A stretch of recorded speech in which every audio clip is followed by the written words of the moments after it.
dito. Ayan, so, may tinatawag na moral attributes of God. At yung moral attributes of God, ang paliwanag nun, kung ano yung mga characters na nakikita sa Diyos, ay nakikita rin po sa ating mga tao.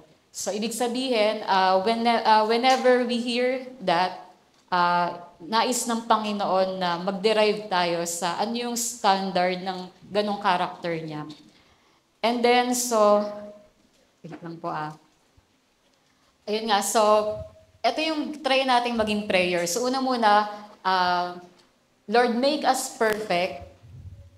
Sabihan, Lord, make us perfect like you are perfect. Paano unang yung ano dyan, next, yan, perfect. So, sabi dyan, be therefore perfect, even as your Father, which is in heaven, is perfect. So, yun yung una. Kailangan tayo ay sumunod sa command ng Panginoon to be perfect, just as He is perfect. Next is that, pray natin na, be therefore merciful as your Father also is merciful. Sabihin natin, Lord, make us merciful like you are merciful. So when it comes to becoming merciful, ito ay pagpapatawad sa mga tao. Dahil tayo din ay pinatawad ng Panginoon. Next is, be holy for I am holy. Sabi pa. So Lord, make us holy like you are holy.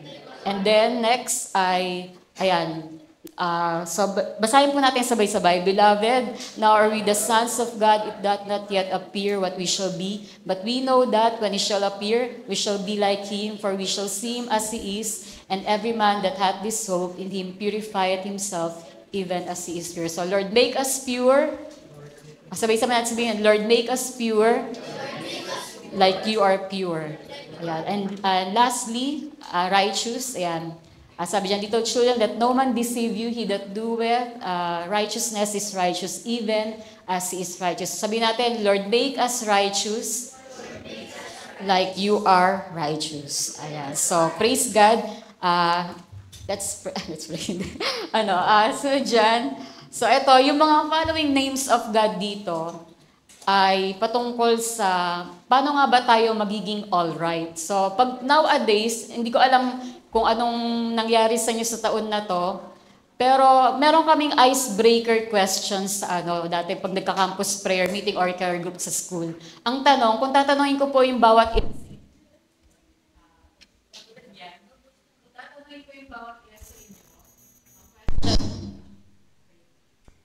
iba na lang.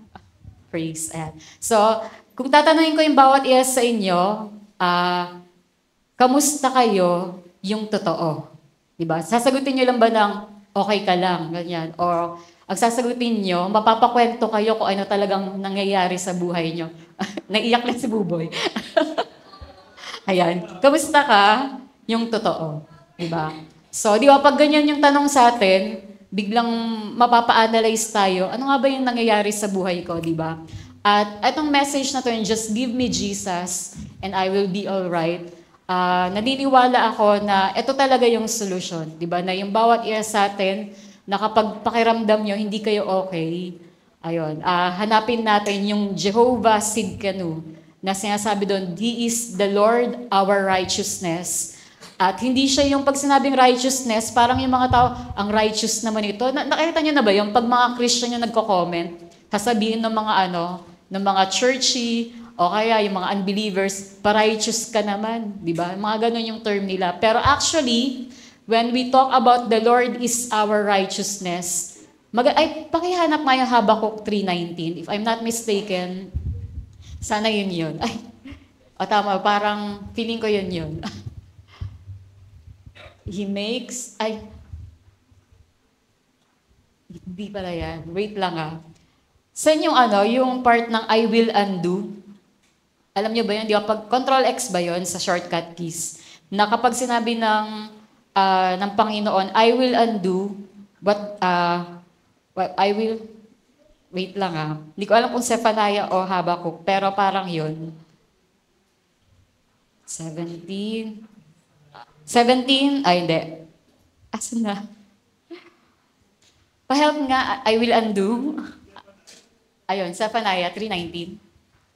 Ayun, tama. So, Zephaniah 3:19, sabi doon ng Panginoon, I will undo all that afflict you. So, ibig sabihin, basahin po natin, behold, at that time, I will undo all that afflict thee, and I will save her that halted and gather her that was driven out. And I will get them praise and fame in every land where they have been put to shame. So, ang pinapaliwanag dito, ano yung mga maling ginawa ng kaaway?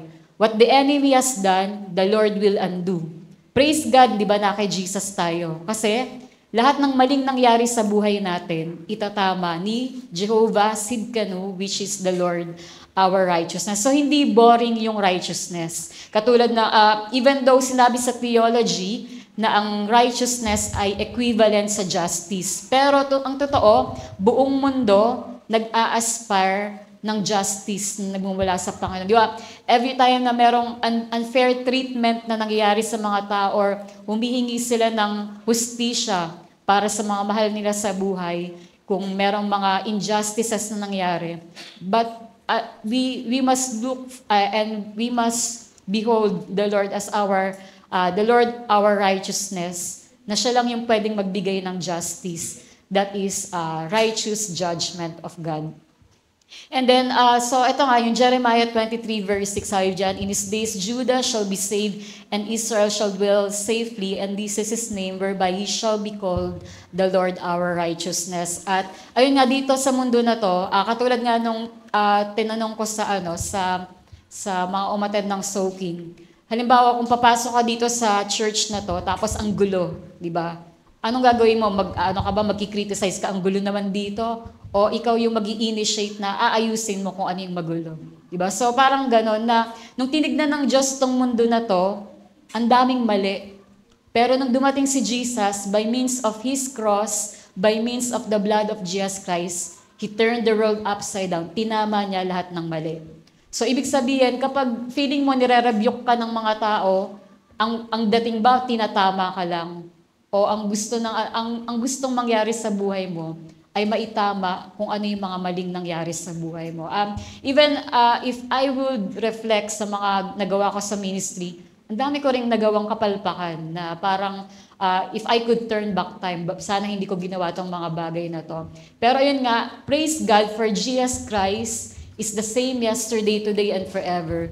Siya lang yung nag-iisang tao na just at the same time, na kayang, dahil nga Son of God siya and Son of Man, He is able to go to our past life, di ba? So, sabi nga sa theology, nung pinag-aralan namin yung, ang tawag dito, that He is the Alpha and Omega, the beginning and the end. Tayo, ang nakikita natin ngayon, present. Ano ngayon, August 25, 2024. Pero sa Panginoon, sabay-sabay niyang nakikita yung yesterday, today, and forever.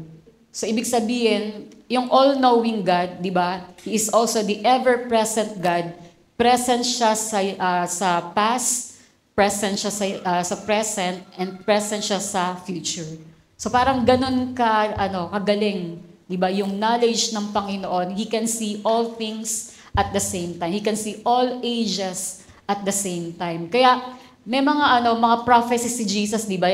Alam niyo yung kay Nathaniel, na yung sa John chapter 1, sabi gano'n, yung come and see, di ba, mga gano'n. Pero nakita na ni Jesus, parang ang dating nun, may ginawa si Nathaniel under the tree, tapos dun siya naniwalang Christ si Jesus, kasi hindi pa sila nagkikita, pero sinabi ni Jesus kung nasaan siya, at anong ginagawa niya, parang alam ni Jesus kung ano yung ginawa ni Nathaniel, gano'n. So, ibig sabihin, even si Jesus, di ba, pag umutos, dun sa merong isda, hulihin mo yon, tapos yung makukuha mo doon, ay yung sabi, yung nakuha doon na coin, yun yung pambayad ng tax. O halimbawa kay Peter, sinabi ni Jesus na yung rooster, kapag nagtumilaok siya, ibig sabihin, dininay na ni Peter si Jesus ng 3 beses. So, mga ganong part na he is able to see the past. Di ba sabi ni Jesus, before Abraham was I am. Ano masasabi niyo doon? Di ba sabi ng mga tao, hindi ka pa nga mga 50 years old. Tao sasabihin mo, before Abraham, nandun ka na? Parang nagtataka sila kung ba't ganun magsalita si Jesus. Pero di ba si Abraham, sabi nga, from afar, tinawag niya ang Diyos na Jehovah Jireh because in the mount of God, it shall be seen. Ibig sabihin, doon sa ancient days, nakita na ni Abraham si Jesus. So ibig sabihin, sa part na to, anything na maling nangyari sa atin in the past, the Lord is able to make it right. Yun. So yun yung pangungusap sa oras na to, na kapag gusto mong tingnan nyo, ang sabi ng Bible, kung ano yung kasalanan ng mga ancestors natin up to 4th generation, makakatanggap ng consequence. Tama ba? So ano kaya yung makita natin na parang sa mga lolo at lola natin, may ganung nang maling nangyari, sa mga magulang natin, may ganung nangyari. Ngayon, tayo yung generation na nandito, ano yung ayaw na nating maulit na nangyari sa kanila? For example, merong mga product dito ng broken family. In your term, ayaw mo nang mangyari yon, di ba? O kung merong mga tawag dito sa genealogy ng pamilya mo ay merong mga gantong trace na sakit, di ba? Huwag mo i-claim na ayun naman ako to sa mga magulang ko, sa mga lolo ko pa to na sakit. Hindi ganoon, di ba? In Jesus name, by the blood of Jesus Christ, na-cancel na yung generational curse ng mga sakit at karamdaman. Kaya ganun kahalaga na tanggapin natin si Jesus kasi siya yung magka-cancel nung lahat ng mga maling nangyari sa atin in the past. So yung anong next verse dyan? In those days shall Judah be saved and Jerusalem shall dwell safely. Ayun din yan. Sige, isa pa. Next ay Hosea. Ayan. Sow to yourselves in righteousness, reap in mercy, break up your fallow ground, for it is time to seek the Lord till He come and rain righteousness upon you. So, kung naiintindihan lang talaga ng mga tao, yung seek ye first the kingdom of God and His righteousness. Di ba na, hindi lang parang sound like spiritual ka dahil you seek first the kingdom of God, but it requires righteousness. Halimbawa, pupunta ka nga sa church, pero bago ka pumunta dito sa church, may sinampal ka muna, di ba? Meron kang minura o bago ka pumunta dito sa church, nagsabong ka muna, uminom ka muna, di ba? Nag-drugs ka muna, gano'n.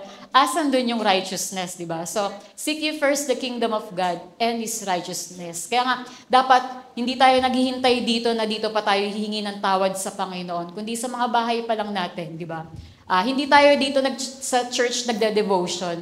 Dapat bago tayo pumunta dito, nakapag-devotion na tayo kasi nagpalinis na tayo sa Panginoon. And if we will also apply the God consciousness, dapat I prefer, kung meron sa inyong mahilig gumala na mga Sabado nights, ayan, di ba, kung yung mga nagna-nightlife ng Sabado, ang masabi ko lang sa inyo, hindi kayo God conscious, di ba, pag ganon. Kasi God consciousness should start Saturday pa lang. Dapat na-plansya mo na yung mga damit mo, yung lahat ng isusuot mo para sa worship service, di ba?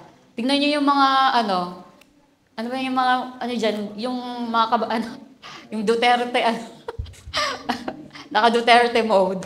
Ayan. So, puro mga naka-green, di ba? Parang nag-usap-usap na sila kahapon, anong kulay yung magiging damit nila sa araw na to. So, ayun, ibig sabihin, di ba, dapat yung God consciousness mag-start siya, Sabado pa lang, kasi excited kang i-meet ang Panginoon sa araw na to. So, kung pinagod mo yung sarili mo ng Sabado pa lang, it's your fault kung bakit hindi mo mabigay yung best mo na paglilingkod sa araw na to. Ayan, so, if it hurts, repent. Ayan, so, ayun, and anyway, ayan, so yung sunod naman ay 1 John 2:1. Sabi dyan, ito yung binasa natin kanina. Hindi pala. Sabi dito, my little children, these things write I unto you, that ye sin not, and if any man sin, we have an advocate with the Father, Jesus Christ the righteous. Sorry talaga, ang sensitive ng tainga ko sa pag may nag-uusap. So, na-empower kasi ako. And then, sabi dyan, 1 Corinthians 1:30, but of Him are ye in Christ Jesus, who of God is made unto us wisdom and righteousness and sanctification and redemption. So ayan, yung pag-enter sa presence ng Panginoon, di ako na ma-feel minsan, Lord, hindi ako karapat-dapat, Lord, guilty ako. Pero the sprinkling of the blood of Jesus Christ, di ba, inilalagay yan sa mga guilty conscience natin para pag lumapit tayo sa Panginoon, confident tayo na yung petition natin sa Kanya, sasagutin niya. Because bilang Kristiyano, ito yung nakakita ko. Di ba sabi ng Bible, come and let us reason together. Isaiah 1:18. Though your sin be as scarlet, they shall be as white as snow. Though they be red like crimson, they shall be as wool. Kesa nagmamurmur tayo na, alam niyo yung parang, ang tawag to, yung carrying your guilt, di ba? Parang, kung kesa nagmamurmur ka na guilty ka o hindi ka karapat na ang dumi mo sa harapan ng Panginoon, ba't hindi mo i-apply yung, yung Isaiah 1:18? Na ang solusyon, paano ka magiging right together with the Lord? Diba? Lumapit ka sa Kanya, magpalinis ka sa Kanya, diba? Wala namang ibang solusyon eh. Diba? Kahit saan ka tumakbo, hindi yun yung tamang sagot, kundi dapat run to God for us to be cleansed by the blood of Jesus. At anong sabi doon? Come and let us reason together. Mag-usap tayo, sabi ng Panginoon, and let us be right together.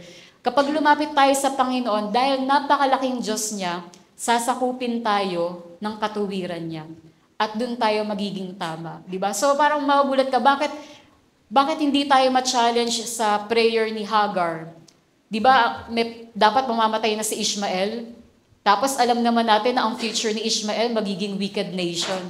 Pero during that time, diba, blinas pa rin yung prayer ni Hagar. Even si Ishmael, nag-pray din siya. Sinagot ng Panginoon. Sabi nga daw, yung mga angels daw sa langit nung nag-pray si Ishmael, saka sino ba yung hari na wicked? Ayun, si King Manas, na parang pinagsasara ng mga angels yung bintana ng kalangitan na nagpe-pray yung mga yun. Pero sabi ng Panginoon, I am the God of present. Diba? Kasi kung sa present time na to, nagpe-pray itong tao na to, and it is right with God dahil nag-repent, ibig sabihin, sasagutin pa rin niya yung panalangin ng tao na yun. Kaya, if God is that merciful, bawa si Apostle Paul, sabi niya, itong mundo na to, di ba, na ano ba yun? This is worthy of all acceptation that Christ Jesus came into this world to save sinners in whom I am chief. Ano yun? Ano ibig sabihin ni Apostle Paul doon? Siya yung pinakamasamang makasalanan. Pero kung yung pinakamasamang makasalanan nakasumpong ng kapatawaran ng Panginoon, hindi ko sinasabing mababaw yung kasalanan natin. Pero ganun ka-merciful ang Panginoon that the moment we repent, di ba, kahit yung pinakamasamang makasalanan, kaya niyang patawarin at kaya niyang bigyan ng kaligtasan.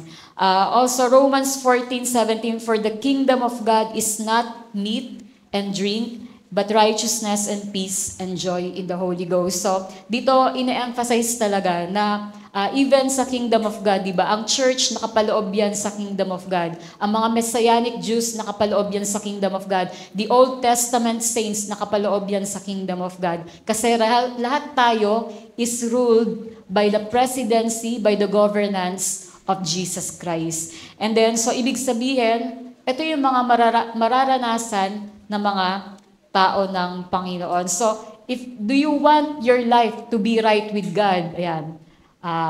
Right with others and right with yourself, di ba? You need Jehovah Sidkenu. So, pwede na natin i-mention sa orso, Panginoon, sabihan, Panginoon, lahat ng maling nangyari sa akin, sa buhay ko, sa pamilya ko, sa church, sa government, sa Pilipinas, ayan, at sa body of Christ, even in Israel, Lord, let the glory of Jehovah Sidkenu meet it.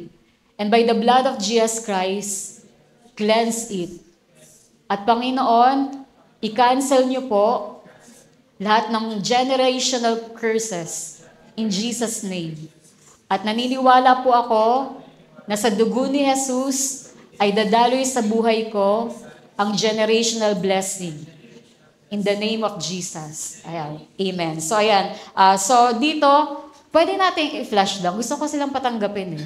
Babasahin na lang nila yung binampos dun sa FB ng main. Ayan. Tatanggapin ulit natin si Gias para ito yung magpapatama ng buhay. Ako, bawa si Sidrot, nanood ako ng It's Supernatural. Sa ending, laging magpapatanggap siya dito. Diba? So, ako, tinatanggap ko pa rin paulit-ulit si Gias. Yun. Ayaw nyo ba? Ayan. So, basahin po natin ulit. 1, 2, 3. Our Abba Father, I come in the name of Jesus. I ask you to forgive me for all my sin and cleanse me with your holy blood. I believe that you died for me at the cross and pardoned all my sin. Redeem my life and write my name in the book of life. I ask you to give me eternal life through the power of the Holy Spirit and make me like Jesus. I believe that you are building mansion in heaven. Save me and my whole family, and when you come back, please take me home to your everlasting kingdom. In Jesus' name, amen. So, ayan, every time feeling natin, may mga nadidiscover tayo, ano yung mga maling nangyari sa pamilya natin. O maling nangyari sa mga taong nakasalamuha natin, we can be of help, di ba? Na ipag-pray natin yung mga tao na yon, na tanungin nyo lang, alam niyo yung classmate ni Ashley, kailan ba yun? Tuesday? Thursday. Nung Thursday, ayun lang itinanong ko sa kanya na, bago ko siya patanggapin kay Jesus, sabi ko, sa palagay mo yung, nangyari sa pamilya mo na ayaw mo nang maulit sa'yo, ganyan. Tapos, dun siya, nagkwento na kung ano yung mga naranasan niya sa pamilya niya. And then afterwards, pinabasa ko lang din sa kanya yung salvation prayer niya. Umiiyak siya. And by faith, tama ba? Nandun siya. Ayun, nag-chat siya sa akin, kagabi ba, na tinatanong niya kung paano makapunta dun sa church nga. Ay, parang kung anong oras yung service sa Upper Village, kasi taga-Langgam siya. So, ayun, nadagdag siya dun. Pero praise God, di ba? May nasa all winning. And, ayun, parang inisip ko, 2 weeks ago, kami nila Joshua, si Maymay, sino yun? Si Cheska, si Megs, Pastora Megs.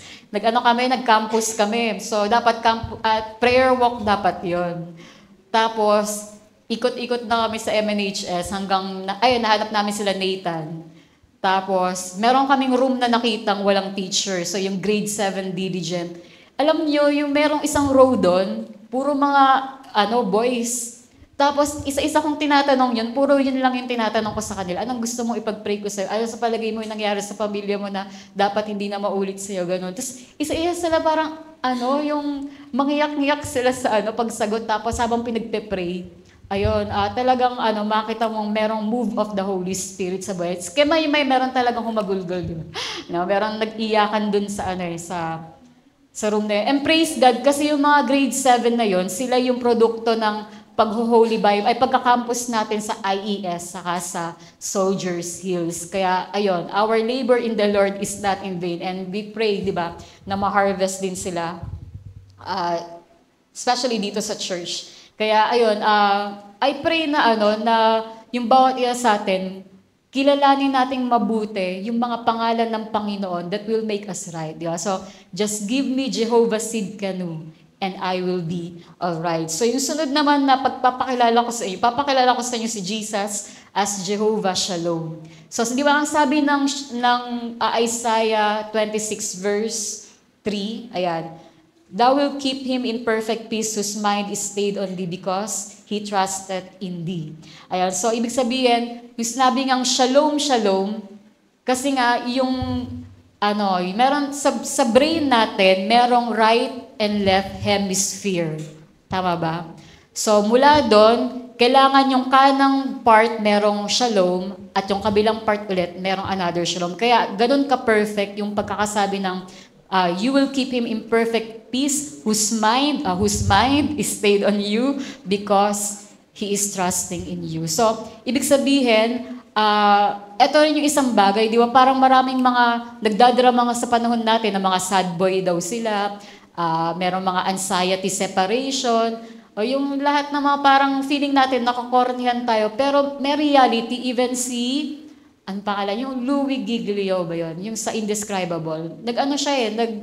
Nag-testimony siya na totoo daw talaga yung anxiety na yun, na yung parang sa part niya, hindi lang basta prayer yung makakapagsolusyon. Pero sinabi nga niya, in-emphasize nga niya na yung word of God, nagkaroon siya ng deliverance doon na dahil yung pagte-take time sa salita ng Diyos para makalaya siya sa mga maling naiisip niya. Because sabi ko nga, beneficial para sa atin na lagi tayo nakakarinig ng salita ng Diyos dahil nga merong worldwide insanity na pinapabaliw yung mga tao, di ba? Yung parang sa mga fake news, sa lahat ng mga nangyari na mga halimbawa, yung rumors of World War, di ba? And then even yung mga bagay na emergencies on earth o ano man yung mga mangyayari sa economy, lahat ng mga balita na alam natin na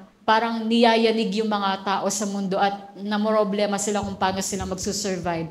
Pero sabihin nga po natin, faith responds only to the Word of God. So again, faith responds only to the Word of God.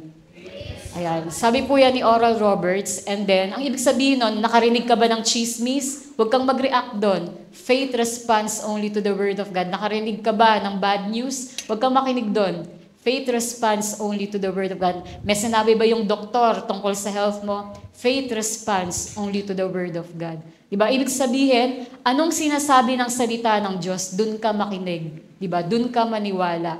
Sapagkat the Word of God is settled forever. Sabi din ng salita ng Diyos, heaven and earth shall pass away, but the Word of God shall not pass away. So, ito yung forever that shall remain sa ating mga buhay. And ayun nga, itong pagiging Jehovah Shalom ng Panginoon sa atin, di ba, sa He is our peace who has broken down every wall, di ba? Who has broken the wall of partition.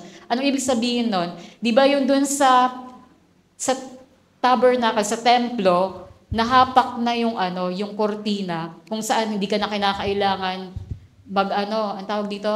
Magkumpisal sa pare. Kundi direct ka na sa great high priest na magko-confess at yung reconciliation na yon brought us peace na yung dating collision between God and man, ngayon pinagbati na. Kaya meron tayong perfect peace with God. Dahil nga, kada nga daw merong, merong galit-galit, away, ganyan, o hindi pagkakaunawaan, dapat merong peace offering. Pero yung peace offering nga, na kahit Diyos na nga yung ginawan natin ng atraso, sa John 3:16, siya pa yung nagbigay ng peace offering para magkabati ang Diyos at ang tao. So ayun nga yung, for God so loved the world that He gave His only begotten Son. Gusto natin maging bate ang Diyos at ang tao? Gusto ba natin makipagbati sa Diyos? Ihingi ng tawad yung mga kasalanan natin. Si Jesus ang peace offering para tanggapin tayo ng Diyos Ama.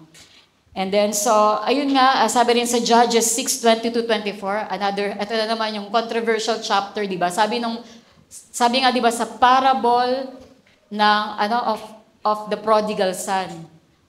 Parabula ng alibughang anak. Pero ang totoo, ang dapat makilala doon, it is the parable of the loving father. Dito sa Judges chapter 6, dito yung sinabi ng, I will wait until you return.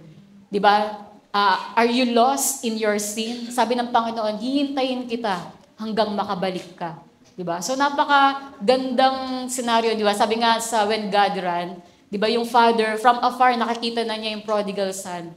Pero tumakbo siya, diba? Para i-welcome yung anak niyang matagal nang nawala. And sabi ng Panginoon sa atin, I will wait until you return. And even in this same chapter, sinabi niya, basahin po natin, and when Gideon perceived that he was an angel of the Lord, Gideon said, Alas, O Lord God, for because I have seen an angel of the Lord face to face, and the Lord said unto him, Peace be unto thee, fear not, thou shalt not die. Then Gideon built an altar there unto the Lord, and called it Jehovah Shalom. Unto this day, it is yet in Ophrah of the Abiezrite. So, dito, di ba, yung pagkatapos sabihin ng Panginoon kay Gideon na, I will wait until you return.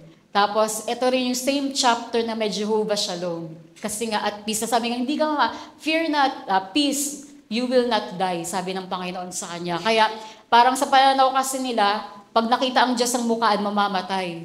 Pero dito, binigyan siya ng assurance ni Jehovah Shalom that He will not die kahit nakita niya ang Panginoon ng face-to-face. So now, let's proceed. Ayun, ang point ko dito sa Jehovah Shalom, ayan, gusto ba natin maging all right with God? Ayan, there is the peace offering, our Jehovah Shalom, the Lord Jesus Christ. Now, also, di ba si Jesus din yung Sar Shalom, the Prince of Peace? Di ba pag sinabing Sarah, Hebrew word yon ng princess. Pag sinabing Tsar, yun yung prince. Kaya pag Tsar Shalom, Prince of Peace. Ayun ay si Jesus. And then, more than a carpenter. If you have read the book More Than a Carpenter, isa to sa mga amazing na nabasa kong kasulatan tungkol sa parang kung sino si Jesus, di ba? Being more than a carpenter. And meron kasi ang paliwanag sa book na yon na si Jesus, teacher, parang sa pananaw ng mga Hudyo, teacher lang siya. Pero may mga sinasabi rin nga yung mga Hudyo na hindi sila naniniwalang Diyos si Jesus, di ba? Dahil nga, ang turo sa kanila, patay si Jesus kasi pinako siya sa krus. So, ganon. Hindi nila tinanggap yung katotohanan na nabuhay siyang muli. If you remember, di ba, merong Hudyo na born again siya, na naintindihan niya Isaiah 53 tungkol kay Jesus. Ngayon, iyak siya ng iyak nung nalaman niya yung Savior niya, namatay para sa kanya. Yon. So, kung paano sila nagluluksa kapag may namatay, yung parang 40 days ba yon, mga ganon. Pero, nalaman niya, nabuhay palang muli si Jesus. Ayun, kaya tumigil na siya sa kakaiyak kasi, wow, ayun nga, nag-resurrect na ang Panginoon. Pero sa more than a carpenter, pag sinabing more than a carpenter, hindi ako architect, hindi ako construction worker, hindi ako karpintero, o wala akong alam sa engineering. Pero, yung tinatawag dito na Psalm 118 verse 22, basahin po natin, the stone which the builders refused is become the headstone of the corner. Ngayon, may tinatawag na chief cornerstone. Tatanungin ko kayo, di ba ilang beses na nating nakasama yung cornerstone sa Cavite, di ba, na church. Tapos, anong ibig sabihin ng cornerstone? Alam niyo yun? So, nag-Google ako. Hindi, pero actually, nabasa ko na to dati pa sa study Bible. Sabi ko, ay, ang galing pala nun. Pero, kahit nga nasa isip ko na yon, hindi ko alam anong itsura ng head of the corner. Ngayon, ang itsura pala nito sa foundation ng isang building, yung pinakaunang stone na halimbawa ito yung chief cornerstone. Ito yung pinakaunang ilalagay sa foundation. Tapos, lahat ng batong ilalagay dito, pa-straight, magiging align. Tapos, dahil ito rin, align siya, ayun din yung magiging pattern para yung buong building, perfect yung alignment. Tama ba? Ang galing ni Jesus, di ba? He was rejected, but the stone which the builders rejected become the headstone of the corner. At sabi nga, tayong mga living stones, precious stones sa building up the temple, lahat tayo, kung a-align tayo sa chief cornerstone, magiging straight yung buhay natin. Yung crooked ways, mawawala at magiging tama yung direction ng buhay natin. Have you ever prayed na, Lord, i-align mo naman ako sa puso mo? Kasi parang ang dami kong maling ginawa, ang dami kong kasalanan gawin. Lord, i-align mo ako sa puso mo. And that is Him, the head of the corner. So, ibig sabihin, even itong building na to, di ba, magiging straight ba yan kung wala sa foundation na chief cornerstone. At ayun yung nais ng Panginoon na maging perfect alignment tayo sa standard niya. At yun po ay ang salita ng Diyos. Ayan, sabi rin po sa Matthew 21:42, Jesus said unto them, did you never read in the scriptures, the stone which the builders rejected, the same is become the head of the corner. This is the Lord's doing, and it is marvelous in our eyes. Ang paliwanag po dito ng mga commentaries na nabasa ko sa Life Study Bible, ang sabi po doon, si Jesus, nung pumasok siya sa templo, dahil nga unaware yung mga tao na siya yung Messiah, kinikick out siya.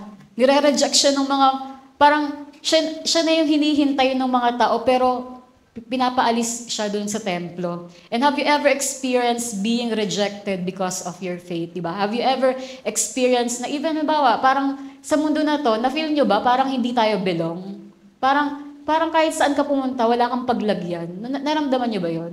Kaya nga sabi ko nung soaking, bigla ko na-appreciate na sinabi ni Jesus, in my Father's house have many mansions, di ba? He will give it to those who believe Him.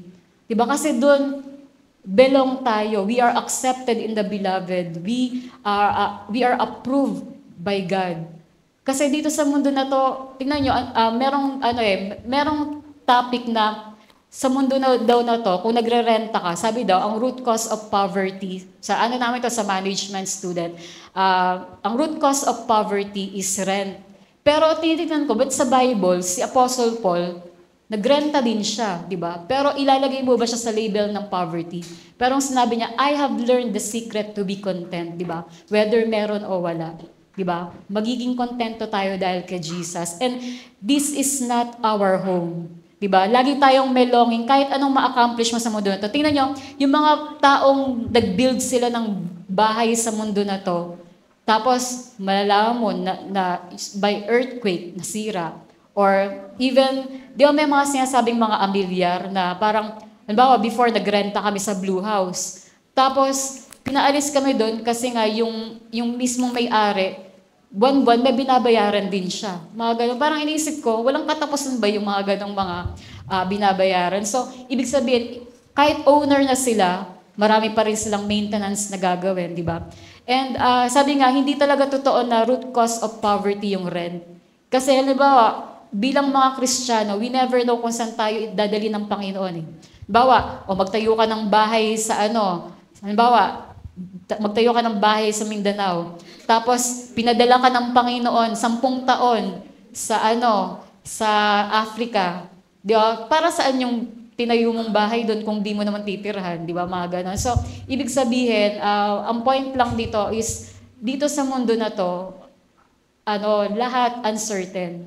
Tapos sabi nga ni Jesus, di ba, Yeshua said unto him, foxes have holes, and the birds of the sky have nests, but the Son of Man hath nowhere to place his head. Naintindihan niyo ba yun? Na parang, siya yung gumawa, di ba? He created all that is with his own hands, and yet the smallest thing he understands. Parang, etong buong mundo na to, yung buong universe, ginawa ni Jesus, pero nung pumunta siya dito, sa mundo na to, wala siyang sariling bahay. Saan siya pinanganak? Sa manger. Di ba? Parang pag-isipin natin, how come na yung mismong Son of Man, naramdaman niya sa mundong ginawa niya, hindi siya belong. Nakaka-relate na ba tayo? Di ba? Bilang mga sumusunod sa Panginoon, we will also experience the same thing. Na parang, Lord, kahit saan ako pumunta, parang hindi ako belong. Di ba? Pero, because we belong to Jesus, this is not our home. Di ba? Heaven is a prepared place for the prepared people. Kaya ito yung natin, bumalik tayo sa mga heavenly anticipation, heavenly perspective. Ganito yan, kapag Pilipino ka, pumunta ka sa ibang bansa, huwag mong ipagpalit yung citizenship mo. Di ba? So ibig sabihin, bago tayo ipanganak sa mundo na to, di ba, our citizenship is in heaven. Pilgrims and strangers lang tayo dito sa mundo. Huwag nating pagtaksilan yung langit. Diba? Nung nagkaroon tayo ng buhay, galing tayo sa hininga ng Diyos. At doon tayo babalik. Kaya wag nating ipagpalit ang langit sa mundo na to. Diba? Kahit anong alok pa ng mundo na to, babalik tayo sa Panginoon. Diba? And ayun yung nilulook forward ng Panginoon na habang nandito tayo, maging mabuti tayong katiwala. Bawa naman itong isang, wala nang last string. Ayan, baka matumba ko pa. Pero ayun nga, ang ibig sabihin nito is kinakailangan na yung bawat isa sa atin, let us come back to that heavenly life, di ba?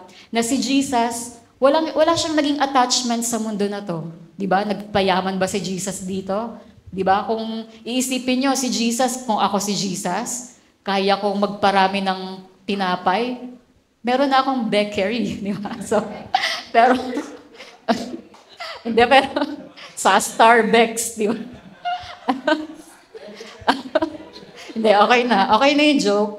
Ayun, lumipas na. So, magtatandem kami ng Sarah Rebecca, Tita Sarah. Ayun, yung magpapatatas kami. Hindi, pero, ang tawag dito, ang point nito is, di ba, parang si Jesus, magpunit-punit siya ng tinapay dadami. Pero parang pwede siyang maging negosyante kung ganun, di ba? Pero hindi yun yung pinagkaabalahan ni Jesus, na ang galing ni Jesus sa part na anything na nandito sa mundo is, ang sinasabi niya, di ba, parang ipaparaphrase ko na lang yung sinasabi ni Jesus, the kingdom of heaven shall be likened unto this. Ano ibig sabihin ni Jesus doon na, nung tinukso siya ng Diablo, di ba, ni Satanas na Sambahin mo lang ako, ibibigay ko sa'yo lahat ng to. Tapos parang sa part niya, buti na lang hindi nagtaas ng kilay si Jesus, no? Na parang, hello, di ba? Alam mo ba yung langit? Di ba? Parang, nakita mo na ba? Galing dun si Lucifer, di ba? Pero, di ba, parang napakalaki ng langit compared sa tuldok na mundo na to. Tapos, iaalok kay Jesus, di ba? Parang, masyadong maliit na bagay. Parang sa part ni Jesus is, ang liit masyado ng scope. So, ibig sabihin, ito yung pangako sa atin ng Panginoon, di ba?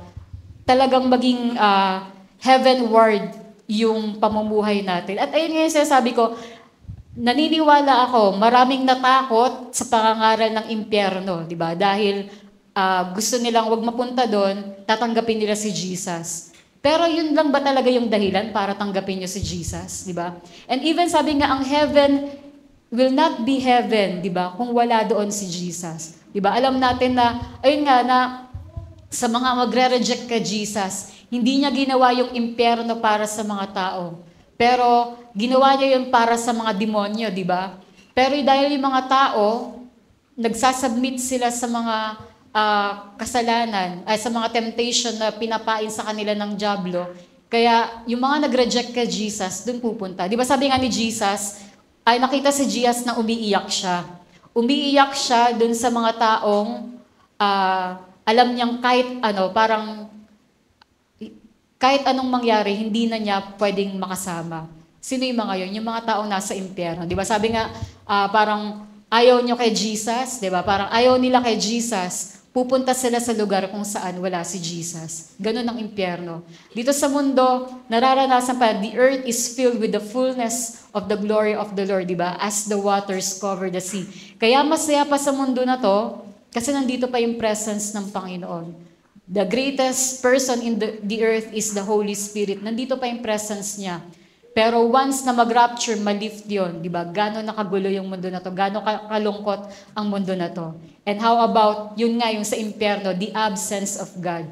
Yun yung pinakamasakit sa mga taong napunta sa impyerno, na kahit kailan, hindi nila makakasama ang Panginoon. Kaya heaven is a place wherein we will dwell forever with the one who has saved us. Ayan. And also in Ephesians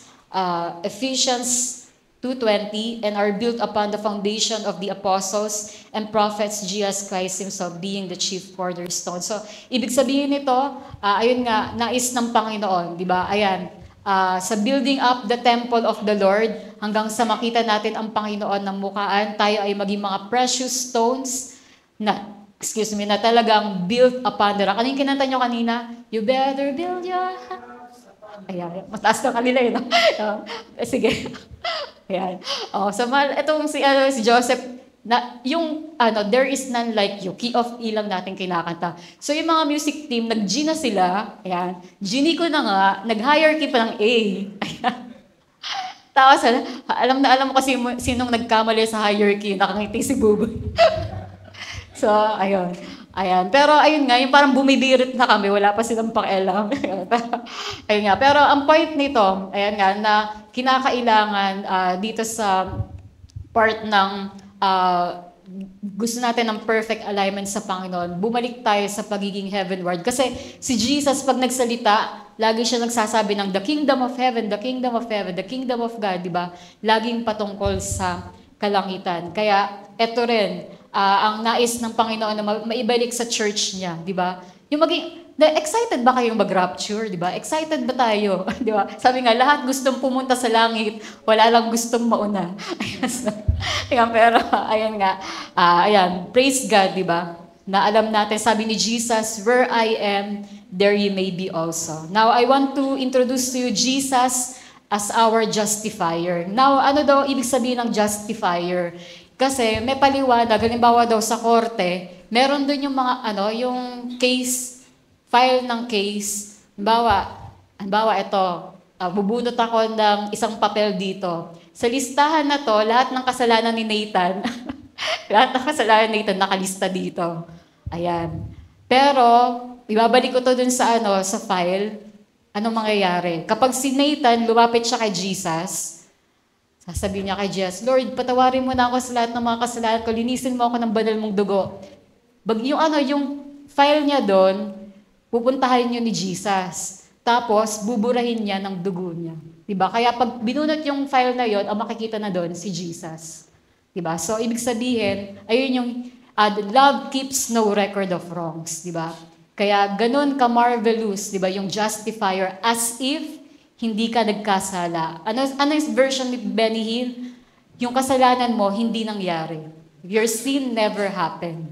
Ang saya nung ganun, di ba? Na wala ka ng guilt of the past, na alam mong wala nang i-accuse sa'yo kasi hindi na yun maalala. Sabi nga sa langit, hindi na inaalala ng Panginoon kung ano yung mga kasalanan na ginawa natin. And yun nga yung, it is of the Lord's mercies that we are not consumed because His compassion faileth not. And alam din natin that as far as the east is from the west, so far He removed our transgression from us. Alam niyo sa Book of Mysteries, sa mga nakabasa nun, pag daw yung North Pole saka South Pole, i-measure mo, may measurement daw. Pero daw yung west and east, di ba, hindi mo daw pwedeng i-measure yon kasi nga hindi siya nagtatagpo. Tama ba? Ang galing ng Bible, di ba? Sinabi doon na, as far as the east is from the west, so far He removed our transgression from us. Kaya, praise God, ayan, napakadakila ng salita ng Diyos. Sabi sa Romans 5:1 and 2, basahin po natin, therefore, being justified by faith, we have peace with God through our Lord Jesus Christ, by whom also we have access by faith into this grace wherein we stand and rejoice in hope of the glory of God. So, ayun nga, we are justified by the faith of Jesus Christ. Sa faith mo ba? Dahil ba nananampalataya ako kay Jesus, justified ako as if hindi na ako nagkasala? Hindi. Ang sabi ng Bible, we are justified by the faith of Jesus Christ. Yung mismong pananampalataya ni Jesus, ayun ang nag-justify sa atin. Tama po ba? Hindi yung faith of Rebecca, hindi faith of Sandalite Bible Church, but the faith of Jesus Christ. And then sabi po dyan sa Romans 3:26, to declare, I say at this time, His righteousness, that He might be just, and the justifier of him which believeth in Jesus. At ang isang maganda nga rin dito na, di ba nga sa courts of heaven, may accuser of the brethren. Sasabihin niya, di ba yan si Job? Ayan, yung mga anak niya, ang daming mga pinaggagawang kasalanan yan, kasi inalaw yung mga distraction sa mga anak niya. Pero si Job naman, alay siya ng alay para ma-redeem yung mga anak niya. Pero pag-iisipin niyo, di ba, na tayo, si Jesus yung great high priest, but at the same time, siya rin yung Lamb of God. Nakita ba natin yung mystery nun? Kasi yung mga high priest, nag-offer sila, di ba, ng sprinkling of the blood, pero tupa. Pero imagine si Jesus, siya na yung great high priest, siya pa yung Lamb of God. Di ba? Kaya perfect talaga yung sacrifice na ginawa sa atin ng Panginoon dahil, ayun, siya na lahat yon. Di ba? Yung sabi sa kanta, that's why we offer Him our everything. That's why we bow down and worship the King. For He gave His, for He gave His everything. Di ba? Binigay na ng Panginoon lahat. Binigay na niya yung sarili niyang bugtong na anak. Ano pang hindi niya kayang sagutin sa ating mga panalangin. Kaya dito sa tinatawag na pag-approach sa throne of grace, hindi tayo babatuhin ng mga judgment, kundi pag lumalapit tayo sa Panginoon by the blood of Jesus Christ, in the name of Jesus Christ, ang nakikita sa atin si Jesus. Kaya, di ba, pag si Jesus ang nag-pray, if you ask anything in my name, I will do it. Kapag nag-pray tayo at ang nakita ng Diyos Ama sa'yo, si Jesus, sasagutin niya yung panalangin mo. Ayan, and then I want to introduce to you Jesus as the author and the finisher of our faith.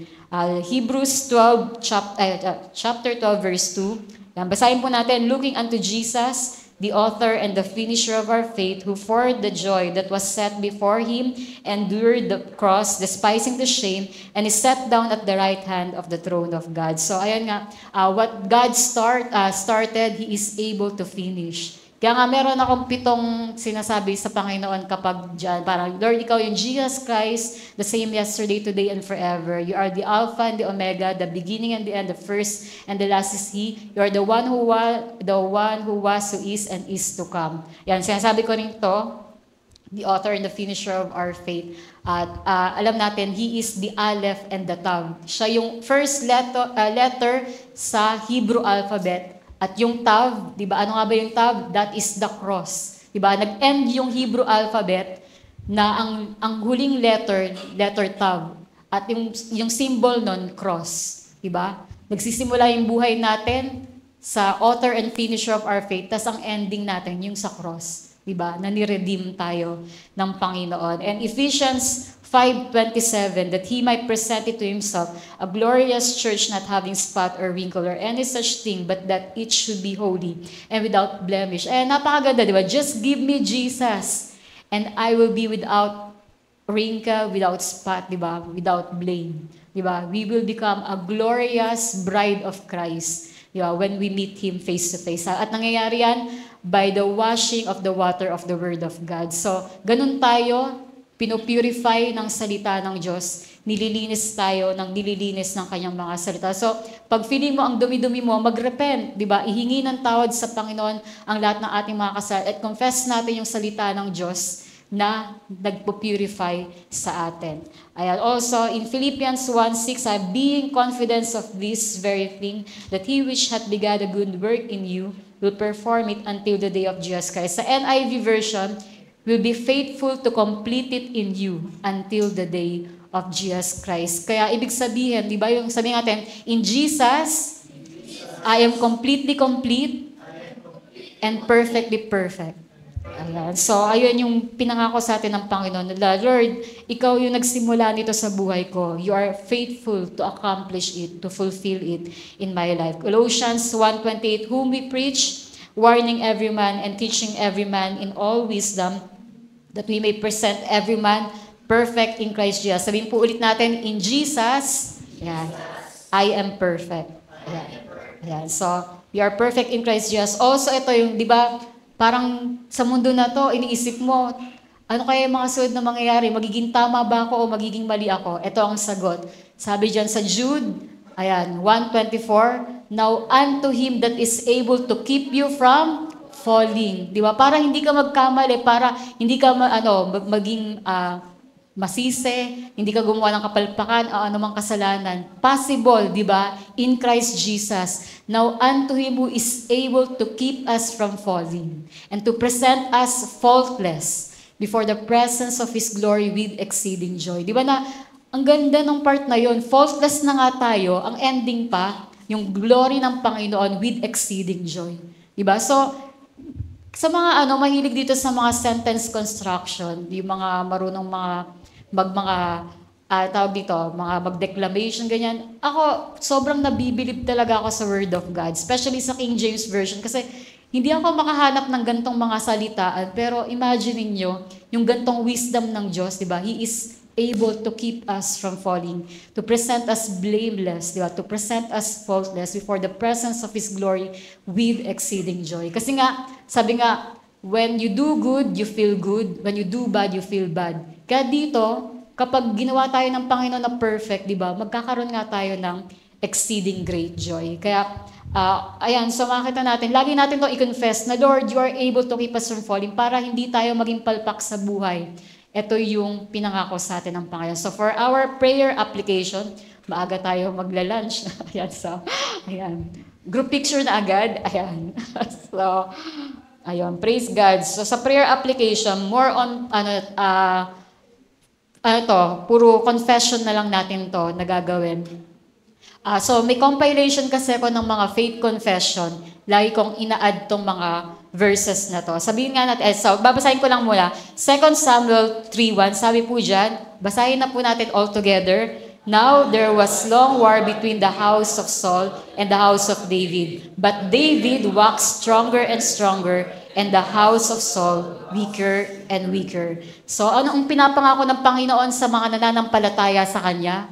Basahin po natin yung ano yun. Ayun, yan. Sa 1, 2, 3, in Christ, we are stronger and stronger. Ayan. So, ang sunod naman, yung Proverbs 9:9, give instruction to a wise man, and he will be yet wiser. Teach a just man, and he will increase in learning. Ang masabi natin dyan? In Christ, we are wiser and wiser. Now, sabi dito sa NIRV, yan, Proverbs 4:18, the path of those who do what is right is like the first gleam of dawn. It shines brighter and brighter until the full light of day. Sabi natin, in Christ, we are shining brighter and brighter. Ay, hindi ko talaga yung strength to strength. Sa ano yan? Psalm 89? Ay, di pala. Tama ba yung yung 80, ano yung life verse mo? 84. Pa-check nga kung isa yung strength to strength. Hindi ko pala nailagay dyan. Na ang sabi doon, we will go from strength to strength. And then, mahanap ba? Mahanap nyo? Sige, 84:10. Ay, hindi pala, 84. Sige, pero sabihin na lang ito. In Christ, we will go from strength to strength. To follow na lang yung verse, ha? Sige. Sunod na, Romans 1:17. For therein is the righteousness of God revealed from faith to faith, as it is written, the just shall live by faith. So anong pananampalataya mo in these last days? Kapag yan ay kay Jesus as the author and finisher of our faith, ano masabi natin? In Christ, the just shall live by faith to faith. Ayan. And lastly, in Christ, ito yung scripture natin kanina, 2 Corinthians 3:18, but we all with open face beholding as in a glass the glory of the Lord are changed into the same image from glory to glory, even as by the Spirit of the Lord. Sabihin po natin, in Christ, we are changed from glory to glory. So praise God na ito nga po ang katotohanan. Nahanap mo, Joseph? Hindi. 84:7. Pakita lang natin, there is an evidence. Yeah. They go from strength to strength. Every one of them in Zion appeareth before God. So praise God na ito yung sabihin na ulit natin, just give us Jesus. Just give us Jesus. And we will be all right. So ayan, full package yung salita ng Diyos. Kung gusto niyo ng kopya, yan, send ko yan sa GC natin.